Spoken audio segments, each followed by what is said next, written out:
get a really important question asked to us often, and that is, if I get one of these hearing devices, is it going to whistle? We get asked that a lot. I'm Dr. Ryan Whitaker here with my partner, Dr. Rich Luekenga. You know, this used to be a big problem. I remember I had a patient maybe 10 years ago. He came into the clinic. He was super nervous about people he'd seen with hearing aids whistling. He didn't want to be that guy embarrassed that his hearing aid was whistling all the time. So, well, what's up with that? Yeah, why do they whistle? And like Dr. Whitaker said, about a decade ago or more, this was super prevalent. So one of the reasons why a hearing device may feedback, that's kind of a technical term, that whistle squelch sound, is because the fit is not right. And let's talk about one reason the fit may be wrong.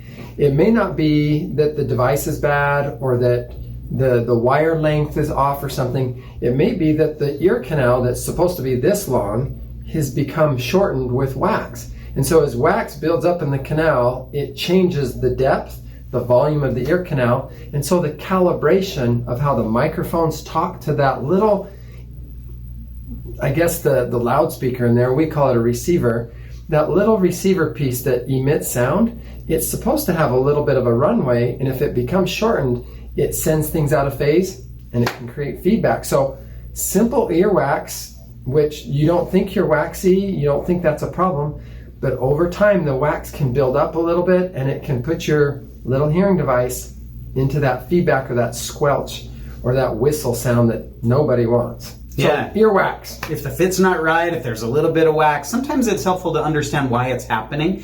When the hearing aid is in your ear, the sound that should be reaching your eardrum, if it leaks back out of the ear canal, if it gets re-amplified by the microphones, we call this a feedback loop, that creates this whistle. So yeah, if there's some wax that it's reflecting off of, if it's just not fitting in the ear, sometimes it's just that the hearing aid isn't put in deep enough. Mm-hmm. Sometimes people have the hearing aid barely in the ear, and instead of reaching that eardrum, it's just leaking back out and whistling. And so usually nowadays, hearing aids are really good at preventing feedback. In fact, it's hardly ever a problem anymore. That's right. And so, as Dr. Whitaker mentioned, the depth, having that tip deep in the canal, sometimes with jaw movements or laughing or just chewing food, the little tip, if it's not fit properly, it will back out a little bit more. Secondly, a lot of individuals are wearing these little devices that have small domes and they're so cute and small and you hardly feel them.